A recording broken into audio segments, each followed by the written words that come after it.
Most email marketing agencies and freelancers want to scale their business to over 7 figures and have the business run basically without them, but they have no idea how to do it. In my agency, FlowCandy, we are a scaled up 7 figure email marketing agency. We've been there for years, and there's been times where I've worked in the business less than 5 hours a week. And in today's video, I'm going to show you guys how to do that, how to basically set the business up so that it can run without you and really scale to 7 figures. So if you guys click in the description, I'm going to link to all of this so you can see it, but I'm going to walk through this entire sort of flow map here. And I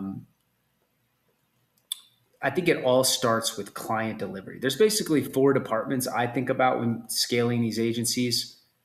Really client delivery, operations, growth, but you could call it sales and marketing, and then HR, human resources.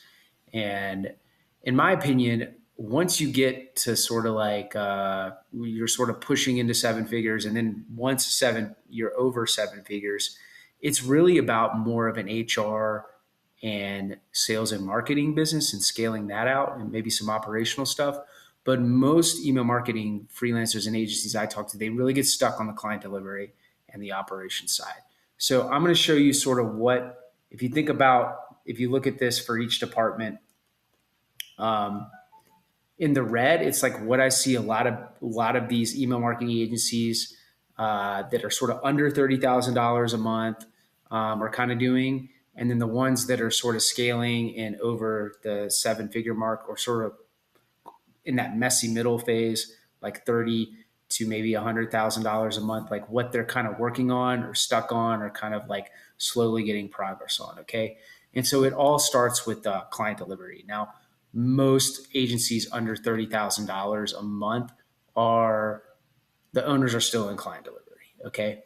They're very much trapped and stuck in client delivery. And I've seen even some agencies scale, like more high ticket agencies that are positioned in the enterprise or upper mid market, like they're scaled to kind of over $1 million, or they're right around there, and the owners are still in delivery.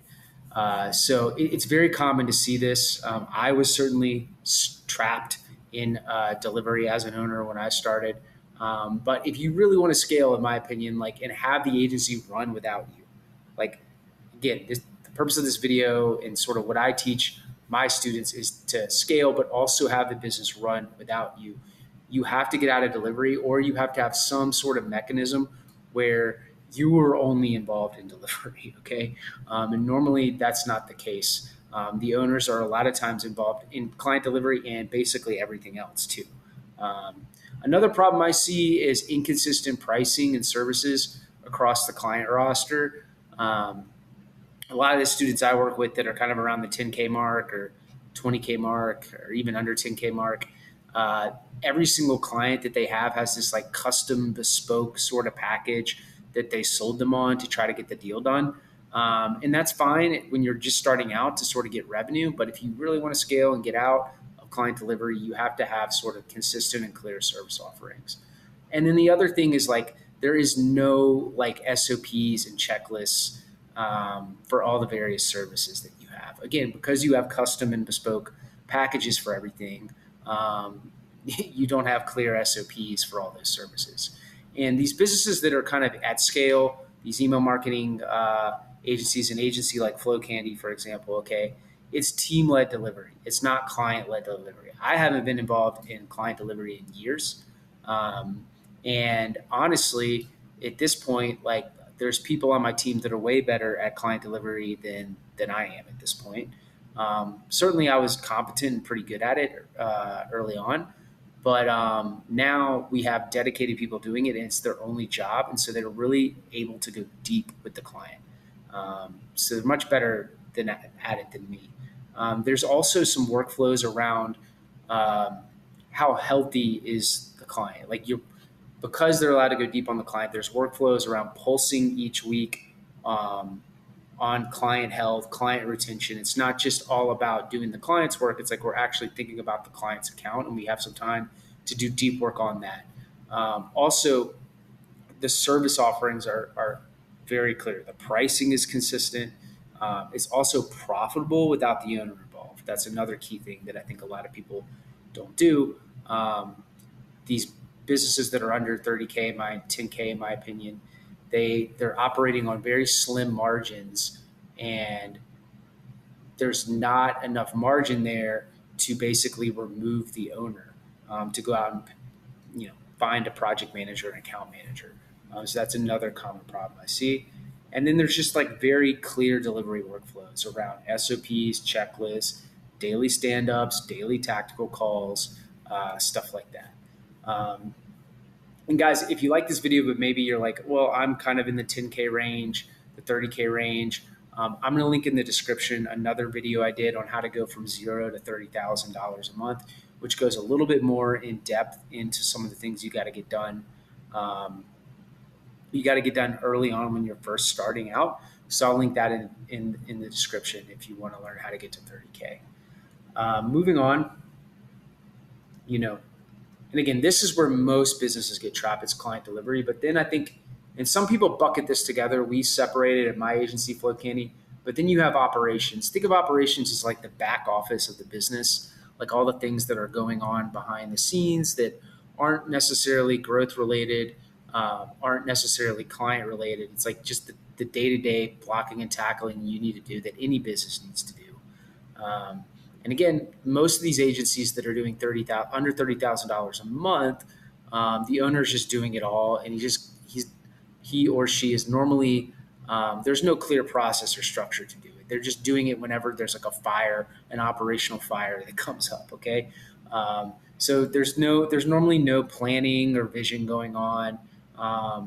This is a common thing I see. The owner or various owners are managing 3 or 4 or 5 different roles at a time. And not only that, but the roles are spread across the department. So the owner might still be doing sales, but is also doing like client copywriting. Or the owner might still be doing HR stuff like onboarding new employees, recruiting new employees, but is also doing the client copywriting and strategy for XYZ. This is very, very common, and you can't scale that way, and also you can't get out of the agency. Remember, the goal is to have that $1 million agency that runs without you. Okay, so it's one thing to scale to $1 million.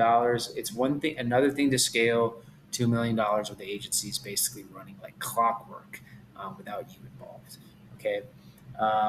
Also, there's no business reporting. Some of you guys might be doing client reporting. I get that question a lot.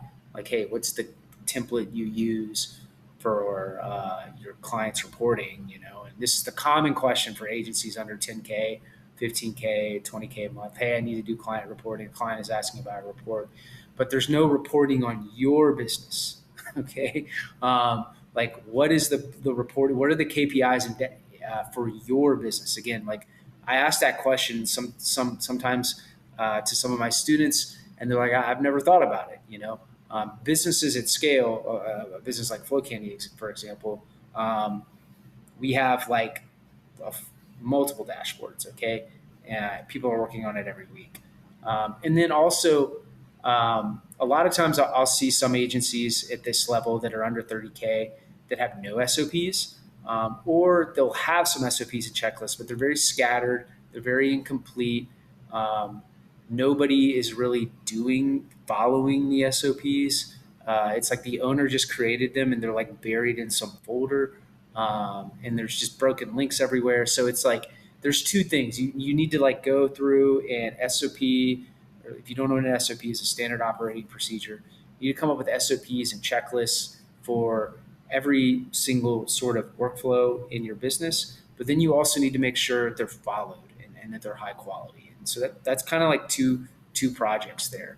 And guys, if you like some of the stuff I'm talking about here, I have a way deeper resource for you guys that I'll link in the description. Okay, I have the full checklist on everything you need to do to build $1 million email marketing agency that can run without you. So I'm sort of going over the high level things here, but literally, if you can check off everything in this checklist that I have right here, the business should be at scale and running without you.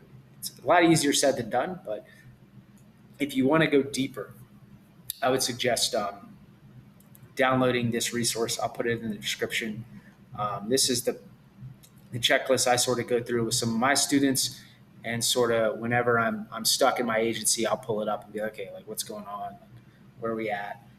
So I'll put that in the description if you want it. And then, but like I said, what operations look like at scale for an agency that's basically running without the owner involved is there is clear planning. Okay. I need to do that. And this is something I've had to work on with some people because again, when you're under 30K, you're stuck in client delivery. It's kind of hard to focus on this stuff. But at my agency, like we're doing every quarter, we do quarterly planning. Every year we go off site and do annual planning. Last year we went to Mexico. I think this year we do it at December every year. We're finalizing something, I think, in like Panama. Yeah, every year there's annual planning and quarterly planning to really focus on the business. And then we have clear mission and values set up.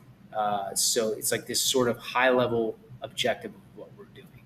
Also, there's clear roles in the business. Okay. There's an org chart set up. There's even a future org chart set up. It's like, hey, if we hit all our goals, what does the org chart look like then? Every person on the company has a scorecard. In the company has a scorecard. And there's clear business reporting set up. Like we have operational KPIs, we have delivery KPIs, we have sales and marketing KPIs that we're looking at every single week to know if we're on track or off track in certain initiatives and objectives. And then also we have operational SOPs, not just client delivery SOPs, but like operational SOPs. So like when we make a new hire, we have an SOP and a checklist on that. When we have a new client, we have an SOP and checklist on that. So any type of onboarding, everything is very systematized. In my opinion, these agencies under 30K, we're sort of struggling to kind of get to over 100K. They have very rushed onboardings, it's very like owner, founder dependent. There's no sort of clear system for it. And it takes a lot of time, in my opinion, to onboard new clients, onboard new team members. And you really need to get it systematized and then hopefully delegate it to somebody else. So that's really, really important. Moving on to sales and marketing. Okay. So this is something you're starting to get sales and marketing and HR I'm going to get into after this. It's like you start to get into stuff like when you're under 500K a month, you're doing like 30K a month. Okay. In sales or under 30K a month. Like these are departments that just like a lot of founders and owners in that phase, like just have no time and energy to focus on. Okay. It's not even in their stream of consciousness a lot of times. And so because of that, they have no established marketing channel. They can spend very little time on marketing. The owner is still heavily involved in sales. There's no systems in sales and marketing. And really there's no standardized ICP, like a ideal customer profile. At FlowCandy, we have like a full sheet on our ICP. We actually have 3, I think, core ICPs we're going after. We know all sorts of things about them. When I ask like a lot of my students, hey, what's your ICP? It's just like anyone who uses Klaviyo or anybody who is, like an e-commerce brand. And unfortunately, guys, that's just not good enough in today's market. It's just highly competitive, and you really need to find a way. You really, really need to go deep into your customers and really know their unique pain points if you really want to, and just basically position yourself a little bit better if you really want to scale. And I talk about that in the video on how to get to $30,000 a month, $30,000 a month email marketing agency, which I'll link in the description again. I talk more about ICP there, how and positioning there, like why that's so important. So check that out if you're sort of wondering if you want to learn more about that. But typically in sales and marketing, brands that are established um, that can scale to seven figures, $1 million, they typically have one marketing channel. You literally only need one marketing channel, in my opinion, to do very well. My agency, it's LinkedIn. Other agencies, it could be, there's one of my students does cold email very well. Another one of my students does Instagram very well. Okay, so it doesn't have to be necessarily LinkedIn. YouTube is probably one of the better ones, although it's harder. It's hard to get traction there, but that's a great channel. I know some people that their only channel is like referrals. Okay, I know some where it's like marketing partners. Okay, so you just need one that, like, where if you have the business, if you come back to the previous one, you have like these business reporting set up. You just need one channel with some good business reporting and annual and quarterly planning that can actually you can actually connect the dots to get there. Okay. Um, Also, and again, some don't need this, but typically a business that's using heavily, an agency that's using heavily inbound marketing, stuff like YouTube, LinkedIn, even paid ads, Instagram. There's some sort of calendar, some sort of system around when we're launching content, when we're launching marketing collateral. Um, Preferably, there's a team behind it. It could be an in-house team, it could be an agency you're working with, but there's some sort of marketing calendar that's set up. There's also some sort of repeatable sales system. Okay, so every time a prospect enters like your orbit as an email agency, there is a clear process on how to take them from to lead to booking a discovery call or the first call strategy session, whatever you want to call it. I've heard it called all sorts of different names. Then to doing some sort of audit or paid audit or some sort of deeper dive where you can qualify them a bit more and then onboard them into being a client. Um, you don't have to follow my exact sales system. At FlowCandy, our sales system is lead, disco call, and then audit. I've seen other ways to do it, but the most important thing is just like it's repeatable, and you can doing it every single time, and it's standardized, and there's systems around that. There's SOPs and checklists on how to do a discovery call, how to do an audit call. If YouTube is like your big channel, one marketing channel, there are SOPs on how to do a YouTube video, a high quality YouTube video every single week. Okay, so that is real. Like, again, the businesses that are scaling, this is what I see. The agencies that are scaling, this is what I see. Also, there's a clear ICP. Like, these businesses, they know who their target market is or who their customers, and they also know who their customers are not. That's really important too. A lot of agencies under 30K, they're just so desperate for business, they'll take any business. And they don't realize that kind of bites them back in the ass and actually prevents them from scaling sometimes.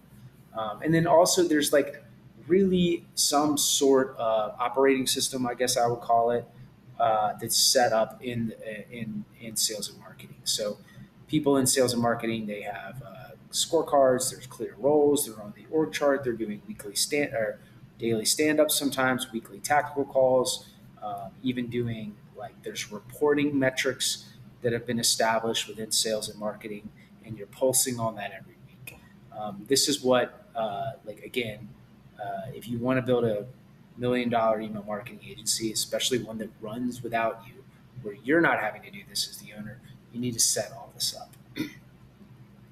And then the last sort of department that you really need to think about is setting up HR. Okay, and again, like I said earlier in this call, once you're approaching seven figures, and then the journey that my agency is on to 10 million right now, it is a lot of sales, marketing, and HR sort of problems that we're tackling. That's not to say we still have client delivery problems. We still have operational issues and bottlenecks, but we have really good. We've hired really good people and have really good systems in client delivery, and now it's like it's more about trying to find clients and find more really good team members, and that's harder than it sounds. Okay, but one thing I'll say is that you know once you're pushing this 7-figure mark, you really need to sort of figure out HR a little bit. So you need to make sure, in my opinion, a lot of these agencies, when I talk to them or the students I work with, there's no org chart. There's no future org chart.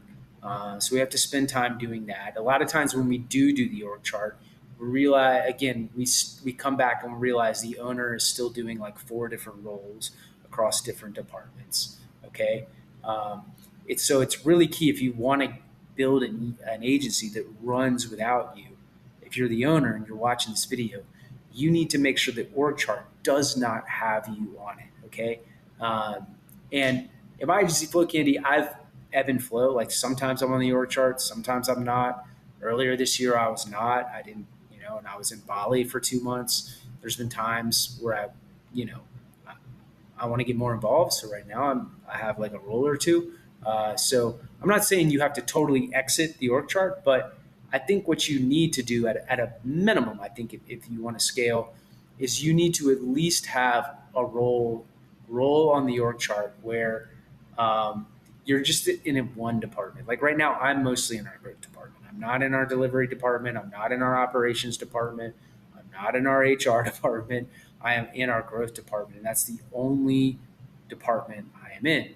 Now, I could also choose to sprint and exit from that department if I wanted to. I have that optionality, but I mean, that's sort of like the flexibility that you want. You don't want to be working in different departments because it just makes it really, really hard, in my opinion. Okay. Also, a lot of these businesses, they have some scorecards, but not every single role has a scorecard, or there's some scorecards, but not everyone's following the scorecard system. There's some scorecards, but some are legacy scorecards, some are like more updated scorecards. So it's not just having scorecards; it's like making sure that people are following the scorecards. There's people are trained on how to do the scorecards, and the scorecards are quality. Um, Also, a lot of these businesses that are under 30K are sort of in this messy middle phase.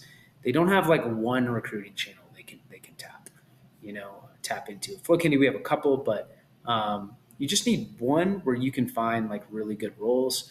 It could be job boards, it could be Upwork, it could be hiring a recruiter, a third party recruiter. It could be bringing a recruiter in house. We have a recruiter in house at FlowCandy. That's how we did it, but that's not the only way. Um, it could be, through employees. We've had some of our best team members have come from employees, but you just need like one channel that you can really tap into. It's like, hey, we need an account manager, we need a new strategy person, we need a new designer.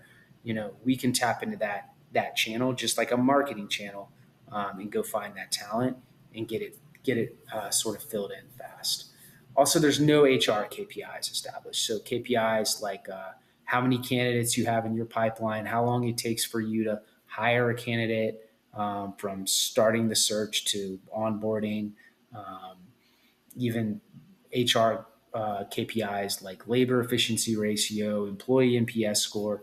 There's a couple different KPIs you could use. I've talked about in some of my videos, but really, really important to get those KPIs, just like how you have delivery KPIs, operational KPIs, sales and marketing KPIs. You want to have HR KPIs. And the businesses that are doing this well, that I see, the email marketing agencies that are really scaling past 7 figures, a lot of them have clear scorecards, clear roles. Everyone has it. There's org charts, there's future org charts set up. There's that repeatable recruiting channel that they can tap into. Doesn't matter what it is, it has to be repeatable. There's clear HR metrics set up. And then ultimately, the founder is removed from the org chart. I mean, that is like really what we're focusing on here.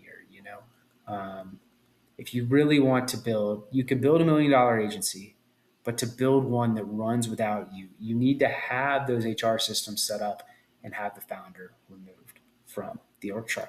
So thanks for watching today's video. Like I said, guys, I've linked everything in the description if you want to check it out. And yeah, stay tuned for the next one. If you have any questions, feel free to reach out to me on LinkedIn or shoot me an email. See you next time.